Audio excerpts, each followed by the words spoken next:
Bro, banyak yang siap untuk belajar firman Tuhan. Bolehkah kita sambut firman Tuhan dengan tepuk tangan yang paling meriah and shout haleluya. Silakan duduk. Kangen sekali sama GBI Gilgal. Dan hari ini kita mau belajar tentang doa. Ya, udah sebulan kita belajar tentang doa. Dan hari ini kita mau belajar apa sih bedanya authentic prayer, doa yang lahir dari sebuah hubungan, atau dibandingkan dengan urgency prayer, doa yang selalu dilakukan karena terdesak.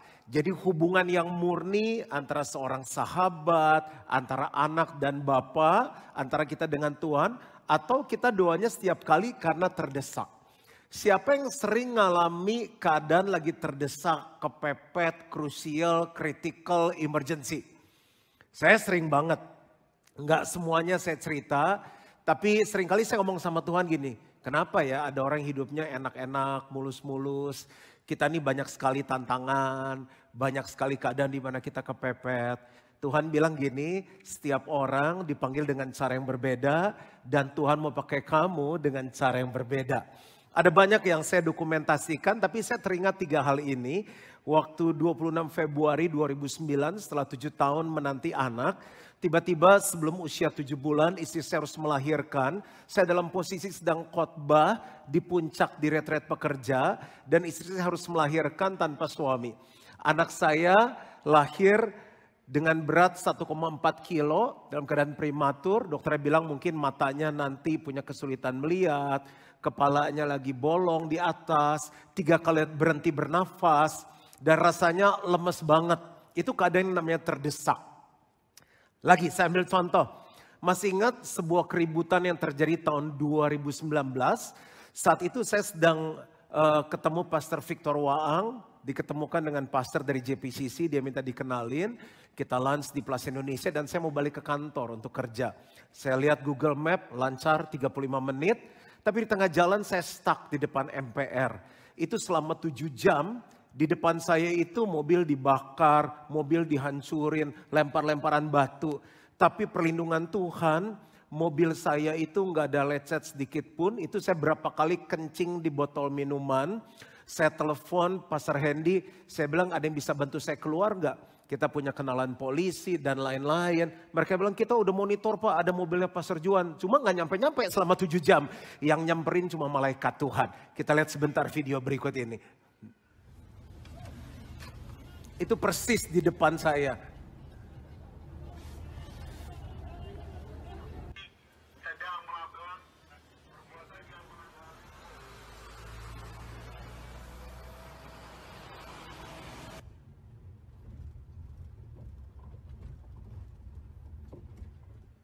Nah ini korbannya. Besoknya saya harus berangkat ke Sydney untuk training dan ngajar di sana selama 4 hari. Dan saya bilang kalau hari itu saya lolos, nggak ada lecet sedikit pun, semua karena Tuhan. Satu hal lagi, masih ingat itu tepatnya di bulan Maret 2020, 3 tahun yang lalu. Pulang dari leadership retreat di puncak, di Pullman. Tiba-tiba kita harus berhentikan ibadah. Dan Gilgal menjadi gereja pertama yang berhenti ibadah. Dan kita lakukan secara online. 2 tahun nggak ada kebaktian dan video yang saya posting di Instagram karena kita nggak tahu bagaimana caranya di hari Sabtu umumin ke semua jemaat. Kita nggak mau ada korban. Lalu video itu dipakai dibully di sosmed dimanapun nih, pendeta penakut lah, gereja nggak ngajarin iman, nggak takut akan Tuhan, COVID aja takut. Tapi kita lihat berapa banyak setelah itu, ratusan pendeta meninggal, orang-orang Kristen meninggal. Tapi Tuhan berikan hikmat kepekaan sehingga kita diluputkan saat itu. Masih ingat pengumuman ini? Salam sejahtera Bapak Ibu Saudara yang dikasih oleh Tuhan. Saya Pendeta Juan Mogi dari GBI Gilgal ingin memberikan pengumuman bahwa besok hari Minggu tanggal 15 Maret 2020 kami tidak mengadakan kebaktian di Gilgal Center. Untuk itu Bapak Ibu Saudara bisa mengikuti kebaktian secara online atau streaming di YouTube GBI Gilgal. Mengapa kami memutuskan hal ini? Yang pertama, karena pemerintah memberikan himbauan sebisa mungkin kita tidak berkumpul di dalam keramaian. Yang kedua adalah untuk mengantisipasi keadaan sekarang supaya kita tetap sehat. Tetap semangat ya, Tuhan memberkati. Kalau kita tanya kok orangnya kecil, karena itu 3 tahun yang lalu. Tuhan menolong untuk kami bertumbuh. Dan Bapak Saudara ketawa, tapi begitu diumumkan berhenti, kita punya tanggung jawab untuk kita menyelesaikan Gilgal Center 2. Kita coba bernegosiasi, berkomunikasi, tapi kita harus tetap melakukan kewajiban kita. Tapi pemeliharaan Tuhan yang luar biasa, sekarang sudah di bulan Agustus 2023, dan 7 bulan lagi, Februari 2024, tanah kafling GC2 lunas terbayar. Dan bulan depan kita akan segera pancang untuk pembangunan Gilgal Center 2. Saudara, kisah ini dibacakan dalam 3 menit, semuanya senang, happy, tepuk tangan. Tapi kita yang ngalami, kita yang jalanin penuh dengan air mata, penuh dengan pergumulan, itu nggak gampang untuk kita lewatin. Nah, makanya waktu saya merenungkan khotbah untuk hari ini, Tuhan bilang gini, jangan hanya cari Tuhan waktu kamu terdesak, kepepet. Tapi cari Tuhan, bangun sebuah hubungan. Walaupun gak ada apa-apa, lagi baik-baik, tapi tetap kita punya kehidupan doa yang baik dengan Tuhan. Nah, kekristenan itu digambarkan sebagai hubungan yang indah. Ada beberapa yang saya hidupi, kita itu anak, lalu dia itu bapak. Ada lagi kekristenan diceritakan kita itu mempelai. Jadi Bapak Ibu Saudara dan saya adalah mempelai wanita. Kristus adalah mempelai pria yang mau menjemput kita.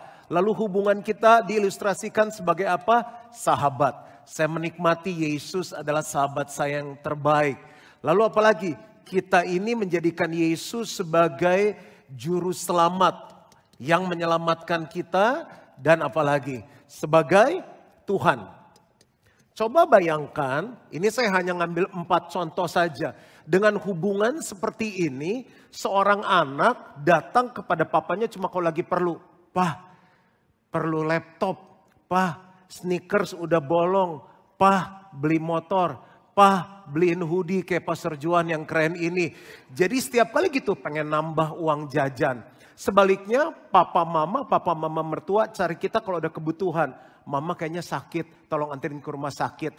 Papa kayaknya harus ini membayar perbaikan. Orang tua nyari anak karena selalu cuma minta tolong. Kira-kira hubungan seperti itu enak gak sih? Lalu apalagi mempelai, pria dengan wanita, suami istri. Suami nyari istri cuma kalau lagi perlu aja. Mah kopi, malam mah temenin. Mah selimutin. Lalu istri cari suami juga cuma kalau lagi bayar tagihan kartu kredit. Akhir bulan, awal bulan, capek kan kayak gitu. Apalagi hubungan sahabat. Ada banyak teman saya yang duduk di sini, bayangin kalau setiap kali saya telepon Pak Jimmy, teman saya cuma gini, Jim, lu bisa gak tolongin gue 100 juta aja nih, gue 10 hari lagi gue bayar deh, gue kasih bunga lu ada 2%. Jim, mobil mogok nih, bisa gak pinjam 3 hari? Jim, lu boleh tanggung jemputin anak gue. Lama si Jimmy bilang, lu temen atau apa ya? Temen setiap kali nelfon cuma karena punya kebutuhan. Kita menjadikan Yesus sahabat, tapi setiap kali datang karena kebutuhan. Capek juga, kalau gak ada kebutuhan gak nelfon. Akhirnya 10 tahun kemudian telepon. Nah, lu pasti pengen punya kebutuhan nih, pengen minjem nih. Apalagi, juru selamat dan Tuhan. Seringkali hubungan kita cuma sampai di juru selamat. Tuhan selamatkan hidupku, selamatkan keluargaku, selamatkan bisnisku. Tapi menjadikan Yesus sebagai Tuhan, penguasa tunggal dalam hidup kita. Dia yang memerintah hidup kita, kita gak pernah lakukan. Jadi setiap kali datang doa cuma Tuhan ini nih. Tuhan ini nih. Proposal demi proposal, tagihan demi tagihan. Gak pernah datang dan bilang, Tuhan kali ini Tuhan mau apa dari hidupku nih. Kan selama ini aku yang butuh, Tuhan mau aku lakukan apa. Bayangkan kalau hidup kekristenan kita, ini baru 4 contoh. Belum dia gembala, kita domba-dombanya. Semuanya hanya karena terdesak kebutuhan, kepepet, krusial, urgent. Nah, kita mau belajar ada sebuah kasus di mana sebuah bangsa, yaitu Israel, nggak ngalami hujan selama 3 tahun 6 bulan. Kering. Sampai rajanya bilang gini, kamu pergi ke seluruh penjuru bumi, cari air, cari rumput, supaya domba, hewan kita nggak ada yang mati, nggak ada yang disembelih satupun. Itu 3 tahun 6 bulan itu lama sekali. Akhirnya Elia diutus oleh Tuhan. Kita baca ya dalam 1 Raja-Raja 18 ayat 30 sampai 39. Kata Elia kepada seluruh rakyat itu, datanglah dekat kepadaku. Maka mendekatlah seluruh rakyat itu kepadanya. Lalu ia memperbaiki mezbah Tuhan yang telah diruntuhkan itu. Kemudian Elia mengambil 12 batu menurut jumlah suku keturunan Yakub. Kepada Yakub ini telah datang firman Tuhan, engkau akan bernama Israel. Ia mendirikan batu-batu itu menjadi mezbah demi nama Tuhan dan membuat suatu parit sekeliling mezbah itu yang dapat memuat 2 sukat benih. Ia menyusun kayu api, memotong lembu itu dan menaruh potongan-potongannya di atas kayu api itu. Sesudah itu ia berkata, penuhilah 4 buyung dengan air dan tuangkan ke atas korban bakaran dan ke atas kayu api itu. Kemudian katanya, buatlah begitu untuk kedua kalinya. Dan mereka berbuat begitu untuk kedua kalinya. Kemudian katanya, buatlah begitu untuk ketiga kalinya. Dan mereka berbuat begitu untuk ketiga kalinya. Sehingga air mengalir sekeliling mezbah itu, bahkan parit itu pun penuh dengan air. Kemudian pada waktu mempersembahkan korban petang, tampillah Nabi Elia dan berkata, ya Tuhan Allah Abraham, Ishak dan Israel, pada hari ini biarlah diketahui orang bahwa engkaulah Allah di tengah-tengah Israel. Dan bahwa aku ini hambamu, dan bahwa atas firman-Mu lah aku melakukan segala perkara ini. Jawablah aku ya Tuhan, jawablah aku. Supaya bangsa ini mengetahui bahwa engkaulah Allah ya Tuhan. Dan engkaulah yang membuat hati mereka tobat kembali. Lalu turunlah api Tuhan menyambar habis korban bakaran, kayu api, batu dan tanah itu. Bahkan air yang dalam parit itu habis dijilatnya. Ayat 39 kita baca sama-sama, 2, 3. Ketika seluruh rakyat melihat kejadian itu, sujudlah mereka serta berkata, Tuhan, dialah Tuhan, Tuhan, dialah Allah. Enggak salah kalau kepepet cari Tuhan. Karena raja ini udah cari segala macam cara, Israel tetap kering. Saya nggak tahu kekeringan apa yang sedang kita alami dalam hubungan, dalam keuangan, dalam bisnis, dalam kerohanian. Tuhan adalah alamat yang tepat. Jadi waktu mereka nggak dapat jalan keluar, akhirnya Elia tampil. Elia bilang ini, kumpulkan 450 nabi Baal, kumpulkan 400 nabi yang menyembah berhala, lalu kamu taruh korban. Kalau Tuhan kamu hidup, kamu doa minta api dan api akan membakar korban itu. Sampai mereka nari-nari, nyanyi-nyanyi, sampai mereka kelelahan, toreh-toreh tubuh mereka, nggak terjadi apa-apa. Akhirnya sekarang giliran Elia tampil. Nah, dari Fatsal ini kita mau belajar 3 hal. Bagaimana jemaat Gilgal harus shifting dari kehidupan doa yang cuma karena kepepet, terdesak baru cari Tuhan, kepada kehubungan yang dibangun setiap hari. Lagi senang, lagi susah, lagi sakit, lagi di atas, lagi di bawah, lagi dalam keadaan apapun, kita tetap dekat sama Tuhan. Yang pertama, are you ready? Yang pertama adalah tegakkan otoritas. Ayat 30a dan b. Kata Elia kepada seluruh rakyat itu, datanglah dekat kepadaku. Maka mendekatlah seluruh rakyat itu kepadanya. Tegakkan otoritas punya arti begini. Kita sekarang mesti punya stand, kita ini menyembah siapa? Sesuatu yang disembah adalah sesuatu yang kita taruh di tempat paling tinggi, kita taruh prioritas, kita selalu tuangkan pikiran kita, tenaga kita, hati kita, keuangan kita untuk kita meninggikan apa yang kita sembah. Ada orang menyembah bisnisnya, wah mati-matian, 24 jam, tidur pun ngigonya bisnis, beli, akuisisi, itu lagi tidur ngigonya, beli saham, jual saham, itu tidur ngigonya kayak begitu. Semuanya dia curahkan untuk itu. Nah sekarang yang jadi Tuhan kita siapa? Yesus atau bisnis kita atau hal yang lain. Nah kalau otoritas kita adalah Tuhan, bangun pagi biasanya kita nyari kopi, biasanya kita kencing dulu atau kita nyari Tuhan. Atau nyari gadget atau sosmed dulu. Kalau saya kencing, udah mungkin 2 tahun sampai saya periksa prostat, dokter bilang aman. Saya bilang sampai 5 kali terganggu juga nih dok. Udah diperiksa katanya aman semuanya. Mikir kali, coba belajar tahan katanya. Udah latihan squat, latihan apa semuanya. Udah lumayan, bisa 2 kali, 3 kali. Lagi mau dikurangin, kalau sekali. Karena kalau udah seger saya susah tidur lagi. Nah habis kencing, saya selalu ke Tuhan. Saya bilang ini Tuhan, terima kasih untuk hari yang baru. Ini hari yang Tuhan jadikan. Aku mau bersuka cita, bersorak-sorai di dalamnya. Hari ini aku mau jalan sama Tuhan. Hari ini aku jadikan Engkau juru selamat dan Tuhan dalam hidupku. Setiap kali saya tegakkan otoritas Tuhan, saya ingat saya hidup oleh Tuhan. Saya bisa bangun karena Tuhan. Aku bisa melewati hari ini karena Tuhan. Aku mau berjalan bersama dengan Tuhan. Tapi kalau kita bangun pagi nyarinya gadget, update sosial media, lihat harga saham, lihat tagihan udah dibayar belum, transferan udah masuk belum. Jangan-jangan sudah bukan Tuhan lagi yang jadi otoritas dalam hidup kita. Dan kita cari Tuhan kalau kita kepepet. Biasakan setiap bangun pagi tegakkan otoritas. Tuhan, aku datang kepadamu. Aku hari ini hidup untuk Engkau. Aneh ya pastornya, kita kan bukan pendeta, enggak. Setiap kita hamba Tuhan. Siapa yang hamba Tuhan di tempat ini? Kalau bukan hamba Tuhan siapa? Hamba setan. Siapa yang kita sembah akan ditentukan bagaimana kita taruh prioritas setiap hari dalam hidup kita. Nah, Elia bilang apa? Kata Elia kepada seluruh rakyat itu, datanglah dekat kepadaku. Sebuah kehidupan doa yang otentik dimulai dari diri kita. Yang kedua, baru kita bisa panggil keluarga kita. Saya dan istri tegakkan otoritas. Sayang, kita worship sama-sama. Aduh, aku lagi ada urusan ini. Oke, mau jam berapa? Saya bikin schedule untuk besoknya. Lus, besok kita mau doa jam berapa worship sama-sama. Oke, aku bisa 9.30. Oke, 9.30 kita doa. Sama anak saya setiap malam saya bilang, Carissa, hari ini kita mau doa. Aduh, Ica sibuk banyak PR, tetap kita mesti punya waktu untuk Tuhan. Oke, that's 9.15. 9.15 masuk ke kamar saya atau ke kamar dia. Kita doa sama-sama, sharing firman, bahas firman, saling mendoakan dan tidur. Saya lagi trip ke Labuan Bajo, walaupun signal susah, tethering sama teman, WhatsApp call, video call doa. Lagi di Belanda, lagi di Amerika, nggak ada masalah. Kuasa Tuhan tidak dibatasi oleh jarak dan waktu. Otoritas harus ditegakkan.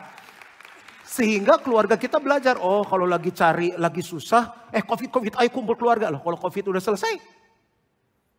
Bayangkan kalau setiap pemimpin perusahaan, setiap direktur, manajer di kantor tegakkan otoritas Tuhan. Ya saya yang jadi manajer, saya setiap pagi maunya doa sama-sama. Di kantor kita setiap hari kerja dimulai dengan doa. Ya situ kan kantor gereja loh, Bapak Ibu Saudara kantor siapa? Emang perusahaan saudara punya siapa? Punya Tuhan. Loh tapi kan gak seiman, Pak, ntar kita gak toleransi. Loh mereka kan punya Tuhan. Bilang aja begini, mari kita berdoa, karena bisnis ini sebenarnya bukan punya saya. Oh bukan punya Bapak, iya saya cuma titipan dari Tuhan. Karena suksesnya ini datang dari Tuhan, semuanya dari Tuhan, oleh Tuhan, untuk Tuhan. Kita mulai dengan doa, karena bisa kasih order Tuhan. Tuhan buka, gak ada yang bisa tutup. Tuhan yang angkat perusahaan ini, Tuhan yang bisa turunkan. Makanya kita mau lewati bersama dengan Tuhan. Berdoa menurut kepercayaan masing-masing. Bapak di surga, kami serahkan perusahaan ini dalam tangan pimpinanmu, bersyukur untuk berkat-Mu. Hari ini ada tagihan yang dibayar. Hari ini ada orang-orang yang mengalami Tuhan. Kami serahkan dalam tangan pimpinanmu, dalam nama Yesus, amin. Bayangin setiap hari mereka dengar nama Yesus. Enggak 3 menit, kan saya lihat jam di depan. Apa sih susahnya? Tegakkan otoritas. Jangan sampai kekeringan 3 tahun 6 bulan, ayo kumpul. Puasa doa, telat om. Tuhan sih gak pernah terlambat, cuma jangan selalu datang waktu kepepet. Coba tanya sebelahnya, kenal orang yang suka kepepet baru datang gak? Di kebaktian ini gak ada ya. Bayangkan kalau setiap pemimpin bangsa tegakkan otoritas. Lagi ada kebakaran di Kanada, kebakaran di Amerika. Lagi ada polusi udara. Saya pulang dari Bajo, hampir saya gak bisa khotbah. 17 Agustus panggil dokter infus, saya udah gak kuat. Terus ke rumah sakit, minta antibiotik, dokter bilang hari Jumat saya udah tidur duduk, udah sesek kan.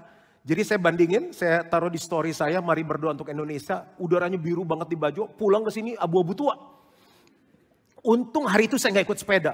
Saya baru tahu kalau sepeda paru-paru terbuka itu masuk semuanya. Untung saya stay. Kalau saya itu saya udah tumbang. Saya bilang saya nggak akan bisa khotbah. Tapi waktu saya lagi sakit, saya selimutan, enggak. Saya harus tetap tegakkan otoritas Tuhan. Saya ambil gitar, saya nyembah Tuhan, saya memuji Tuhan. Dan saya bilang, Tuhan, Engkau berkuasa atas hidupku. Yang pertama, tegakkan otoritas. Mulai malam ini di rumah-rumah akan ada mesbah yang luar biasa. Mulai hari Senin di kantor-kantor akan ada mesbah yang luar biasa. Jadi kalau family cell leader lagi tegakkan otoritas, ayo semua family cell ikut morning with Jesus. Itu otoritas seperti Elia. Akan ada hujan 3 tahun, 6 bulan yang akan turun ke depan di hidup kita. Kekeringan akan berhenti di dalam nama Tuhan Yesus. Yang kedua, yang pertama apa? Tegakkan otoritas. Yang kedua, perbaikin mesbah. Ayat 30C, lalu ia memperbaiki mesbah Tuhan yang telah diruntuhkan itu. Saat saya bicara, Bapak Ibu Saudara yang tahu, mesbah kita lagi hancur, setengah mati, mati-matian, atau nggak ada mesbah. Mesbah apa sih? Sebuah tempat untuk mempersembahkan korban. Dan sebuah tempat untuk mengingat kebaikan Tuhan. Ada beberapa kepercayaan yang bilang begini, ini mesbah jangan dihancurin. Ada fotonya supaya ada kenangan mengingat seseorang. Bapak Ibu Saudara, kalau kita bisa melewati banyak kekeringan, melewati COVID, varian apapun sampai ada saat ini semua karena siapa? Karena Tuhan. Mesbahnya masih ada nggak? Saya tadi cuma putar 3 video. Banyak banget Tuhan luputkan saya sempur 50 tahun ini. Saya nggak akan pernah mau tinggalkan mesbah Tuhan. Nah, ada beberapa jenis mesbah yang mungkin menolong saudara mengerti kenapa sih kita harus bangun hubungan otentik kepada Tuhan lewat mesbah. Yang pertama adalah mesbah itu untuk bersyukur karena perlindungan Tuhan. Masih ingat Nuh? Nuh itu mendapat kasih karunia di mata Tuhan. Dia bergaul karib, hubungannya otentik bukan karena terdesak. Tuhan bilang aku mau binasakan bumi ini pada jahat. Tapi Nuh, aku selamatkan kamu. Singkat kata dia luput dari air bah, apa yang dia buat. Kita sering kali luput, tapi begitu luput nggak pernah bangun mesbah. Lalu Nuh mendirikan mesbah bagi Tuhan. Dari segala binatang yang tidak haram, dari segala burung yang tidak haram diambilnya beberapa ekor. Lalu ia mempersembahkan korban bakaran di atas mesbah itu. Ketika Tuhan mencium persembahan yang harum itu. Pertanyaannya tadi pagi, Tuhan cium bau persembahan nggak dari rumah kita? Ke rumah Jiwi, nggak ada nih. Ke rumah Pak Surato, nggak ada nih. Tapi saya percaya ada. Ke rumah Bobi, ada nggak nih? Saya berharap hari Senin besok Tuhan lewat, dia cium bau persembahan, puji-pujian dari jemaat Gilgal. Ketika Tuhan mencium persembahan yang harum itu, berfirmanlah Tuhan dalam hatinya, aku takkan mengutuk bumi ini lagi karena manusia. Sekalipun yang ditimbulkan hatinya adalah jahat dari sejak kecilnya. Dan aku takkan membinasakan lagi segala yang hidup seperti yang telah kulakukan. Lihat ayat 22. Selama bumi masih ada, takkan berhenti musim menabur. Kalian makan durian musangking, jangan sombong karena ada orang yang mendirikan mesbah. Apa yang kita tabur, kita tuai. Mesbah yang kita bangun sekarang akan ada sampai anak cucu kita. Dingin dan panas, kemarau dan hujan, siang dan malam. Apalagi sih mesbah? Mesbah itu untuk berkorban. Kenapa banyak orang Kristen gak suka berkorban? Bantu deh, aduh saya bukannya gak mau melayani, gak ada waktu. Waktu aja susah, gimana tenaga? Tenaga aja susah apalagi uang. Bagi kami sekeluarga untuk berkorban uang, tenaga, dan lain-lain sederhana. Karena hidup kami udah di mesbah. Orang di mesbah tuh gini nih, kayak binatang, kaki kiri, kaki kanan, tangan kiri, tangan kanan diikat. Udah siap, Tuhan ini hidupku, aku serahkan kepadamu. Orang yang sering mendirikan mesbah, hatinya lembut untuk berkorban. Jadi Abram kan dekat sama Tuhan. Satu-satu Tuhan bilang gini sama Abram, anaknya dikorbanin, ya. Lagi asik-asiknya, udah sampai 100 tahun baru dapat anak, lagi main basket bareng masa diminta. Tapi karena dia punya hubungan yang otentik, dia tahu Tuhan itu Tuhan yang baik. Sampailah mereka ke tempat yang dikatakan Allah kepadanya. Lalu Abraham mendirikan mesbah di situ, disusunyalah kayu, diikatnya Ishak anaknya itu, dan diletakkannya di mesbah itu di atas kayu api. Sesudah itu Abraham mengulurkan tangannya, lalu mengambil pisau untuk menyembelih anaknya. Kalau hati kita selalu ingin menerima, sulit berkorban, coba deh bangun mesbah. Mesbah pribadi, mesbah suami istri, mesbah keluarga. Setiap kali ada momen tuayan di gereja, seperti Gilgal Center 2, kita datang sama mesbah. Tuhan, apa yang Tuhan mau persembahkan dari kami Tuhan? Apa yang harus kami beri untuk rumah Tuhan? Selalu ada pimpinan Tuhan. Yang berikutnya, mesbah karena Tuhan beri kelonggaran. Bahasa Inggrisnya bagus deh. Because God has made a room for us. Ada masa di mana kita hidup pas-pasan. Ada masa di mana Tuhan berikan kita kelonggaran. Di mana kita hidup bukan hanya pas-pasan. Tapi bisa memberi untuk orang lain. Kita bisa tarik napas lega. Coba sama-sama tarik napas lega. 1, 2, 3. Bersyukur.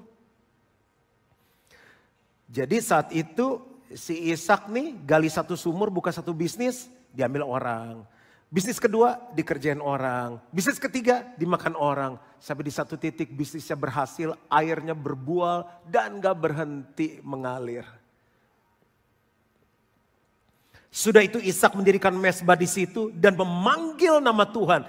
Ia memasang kemahnya di situ. Lalu hamba-hambanya menggali sumur di situ. Apalagi Gideon. Mesbah untuk memberi tanda atau teladan. Jadi saat itu di Midian itu menyerang Israel, mereka tertindas. Ada hasil, dihabisin semuanya, dibakar semuanya. Enggak ada yang berani ngelawan. Tuhan bilang sama Gideon, kamu pahlawan, kamu bangkit perangi. Aduh saya yang paling kecil Tuhan, gak bisa. Aku mau pakai engkau menjadi pahlawan yang luar biasa. Di situ dia bangun mesbah Yuk kita baca dulu ayatnya, nanti saya jelasin lagi. Lalu Gideon mendirikan mezbah di sana bagi Tuhan dan menamainya Tuhan itu keselamatan. Baca sama-sama 2-3, mezbah itu masih ada sampai sekarang di Ofra, kota orang Abiezer. Jadi untuk mengingat bahwa aku bisa seperti ini karena Tuhan. Saya dari gak punya apa-apa, gak bisa apa-apa, bisa jadi seperti ini. Makanya saya gak akan pernah lupa untuk selalu membangun mezbah bagi Tuhan. Mesti ingat kita dulu diambil Tuhan seperti apa. Anak-anak lihat kita tuh kayak lihat film. Jadi saya lihat papa mama saya bangun mezbah. Oh jadi anak Tuhan tuh gitu. Bagaimana papa saya memperlakukan mama saya. Sekarang papa mama saya kan sudah tinggal sendiri sebagai keluarga, saya sendiri. Mereka gak usah khawatir karena apa yang mereka pernah bangun sekarang diyakinkan ada di rumahnya Juan Mogi. Setiap hari ada mezbah di rumah kami. Sekarang tugas saya meyakinkan waktu Carissa menikah satu saat, dia sekolah entah kuliah di mana, luar kota, luar negeri, dia punya mezbah dengan Tuhan. Bapak Ibu Saudara, apa yang kita tinggalkan saat ini sama anak-anak kita? Yang lihat papa mama kita kalau pagi ngapain? Berdua tuh lagi main handphone katanya, berdua tuh lagi berantem. Coba kalau setiap bangun pagi mereka berdua tuh lagi nyembah Tuhan. GBI Gil kali itu. Ayo anak-anak kita kalau bangun pagi lihat kita lagi ngapain? Kalau malam lihat papa mamanya lagi ngapain? Satu drakor, satu drama Cina. Nggak salah lu ya nonton film ya, nggak salah lu. Tapi pernah nggak lihat mereka lagi mezbah? Mezbah harus dibangun sebagai tanda atau teladan. Bapak Ibu mau ninggalin kenalan, backingan. Kalau ganti pemerintahan, ganti orangnya. Kenal polisi kemarin gak ada yang bisa jemput saya tuh. Engkau itu gak ada yang bisa jemput. Waktu anak saya sakit, yang dampingi siapa? Dokter terkenal, number 1 di Indonesia. Yang nanganin anak prematur, gak bisa apa-apa, 3 kali berhenti napas. Tapi kalau kita tinggalkan mezbah, itu akan menjadi tanda bahwa hanya Tuhan yang sanggup. Apalagi, siapa yang di sini pernah buat salah? Udah tanggung kita tinggalin Tuhan sekalian. Jangan, begitu salah mungkin ada hukuman dari Tuhan. Kembali, bangun mezbah supaya tulah itu berhenti. Daud bikin salah, sombong kan. Hitung pasukan, perang menang, hitung pasukan. Tuhan bilang sombong. Hukum, ada 3 hukuman. Bapak Ibu saudara bantu Daud pilih ya. Yang pertama, 3 tahun kelaparan. Kelar kebaktian suruh ngantri aja rebutan. Gua lapar tahu lu, enak aja gitu. Cuma nahan sejam lapar aja gak tahan nih 3 tahun. Ada yang pilih 3 tahun kelaparan? Kalau angkatan fitness masih tahan lapar, angkatan intermittent fasting, 3 bulan dikejar lawan. Lagi Gilgal Run tuh kemarin, banyak yang motong jalan. 5 kilo aja pada motong jalan, terus dapat medali, terus diposting. Potong semua tuh, ada datanya di panitia. Lari nggak ada yang ngejar aja capek, apalagi lari dikejar lawan. Yang ini pilihan ketiga, 3 hari penyakit sampar. Nggak ada yang enak, Daud bilang, terserah Tuhan, saya yakin Tuhan baik. Tapi dia nggak tinggal diam, dia bilang, kita bangun mezbah. Ada yang lagi ngalami sesuatu, bangun mezbah. Bertanyalah Arauna, mengapa Tuanku Raja datang kepada hambanya ini? Jawab Daud, untuk membeli tempat pengirikan ini daripadamu, dengan maksud mendirikan mezbah bagi Tuhan. Baca sama-sama 2-3, supaya tulah ini berhenti menimpa rakyat. Itu kuasa dari mezbah. Ini saya cuma kasih 5 contoh karena waktu. Gali di firman kekuatan mezbah seperti apa. Bapak Ibu kalau saya cerita tadi keterdesakan dalam hidupku dan keluarga dalam gereja ini. Nggak habis tuh puterin filmnya, videonya, saya suka foto, ketawa-ketawa foto. Istri saya lagi didorong ke rumah sakit udah nggak ada harapan. Saya masih foto, ingat kalau dia sembuh kamu pernah kayak begini. Dikasih obat sampai dia lupa. Sampai pakai CCTV segala, aduh istri saya kok lupa ingetan gimana ya. Sampai aduh gimana kalau jadi gila ya istri saya gitu. Saking dosis obat terlalu kuat. Saya foto, ingat kalau nanti udah sembuh, lu pernah sakit, Tuhan yang sembuhin kamu. Sunyi senyap, apakah kita belajar sesuatu? Yang pertama apa? Tegakkan otoritas. Yang kedua perbaiki mezbah. Jangan datang sama Tuhan cuma kalau kepepet. Yang ketiga dan terakhir, dengar firman Tuhan dan taati. 1 ayat dan saya selesai di sini. Ayat 36. Kemudian pada waktu mempersembahkan korban petang, tampilan Nabi Elia dan berkata, ya Tuhan Allah Abraham, Ishak dan Israel, Pada hari ini biarlah diketahui orang bahwa engkaulah Allah di tengah-tengah Israel. Dan bahwa aku ini hambamu dan bahwa atas firman-Mu lah aku melakukan segala perkara ini. Atas firman-Mu aku melakukan. Hubungan itu mesti dibangun natural. Saya sama Pak Jimmy ini berteman 30 tahun lebih ya. Nggak pernah kalau bro makan yuk, aduh harus ya makan malu ya. Itu kan gimana ya masa bro jalan bareng yuk. Kemarin lagi sabatikal dia ngajak pergi bareng. Aduh Jim udah bikin plan telat saya bilang. Udah bikin acara. Kita shopping bareng, makan bareng, ngobrol bareng, olahraga bareng. Gak pernah rasanya bosan nih Jim udah ntar 10 tahun lagi deh. Kenapa? Karena hubungan yang dibangun. Saling trust. Nah gimana hubungan ini bisa kita bawa sama Tuhan. Setiap kali Tuhan ngomong sesuatu, lakukan. Setiap kali Tuhan ngomong sesuatu, lakukan. Kita semakin mengalami Tuhan.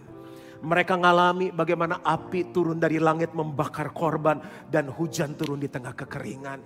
Saya percaya Tuhan yang sama yang menolong bangsa Israel. Tuhan yang sama akan menolong semua jemaat Gilgal. Akan ada jalan keluar dalam hidupmu. Yang pertama, tegakkan otoritas. Yang kedua, perbaiki mezbah. Yang ketiga apa? Dengar firman dan lakukan. Hubungan kita harus dibangun secara otentik. Tiap kali lihat kita muka kebutuhan, muka urgent, muka emergency, muka kepepet. Hubungan itu harusnya dinikmati. Tapi bersyukur kita punya Tuhan yang setia, yang selalu menerima kita. Tapi hari ini saya mau ajak jemaat Gilgal naik level. Ikut Tuhan karena sebuah hubungan yang otentik. Tegakkan otoritas. Hari Senin besok akan hari yang berbeda. Di keluarga-keluarga Tuhan mencium bau penyembahan. Bro banyak yang dengar firman, mezbahnya sedang rusak, mezbahnya sedang kacau. Dan kita bilang Tuhan aku memperbaiki mezbah, angkat tanganmu di tempat kau berada dan saya mau berdoa. Engkau lihat di online, di onsite, di overflow. Kasih karunia Tuhan menolong. Supaya mezbah-mezbah ini pulih di dalam nama Yesus. Suara Tuhan diperdengarkan kembali. Otoritas ditegakkan. Hubungan dipulihkan. Aku minta ini di dalam nama Yesus. Dan semua yang percaya sama-sama katakan. Amin. Silakan duduk Bapak yang kasih oleh Tuhan. Dan sebelum kita pulang dan saya doa berkat. Saya mau menyambut Bapak yang baru pertama kali hadir di GBI Gilgal. Welcome home. Gereja adalah keluarga. Nggak kenal maka nggak sayang. Untuk itu di lantai 4, Bapak Ibu tinggal turun satu lantai kita punya welcome lounge. Kalau Bapak Ibu Saudara mau tanya sesuatu tentang Gilgal, mau didoakan. Sementara kita ngopi, teman-teman kita akan menolong. Dan di sebelahnya ada family cell lounge. Family cell adalah sebuah keluarga rohani, keluarga kecil.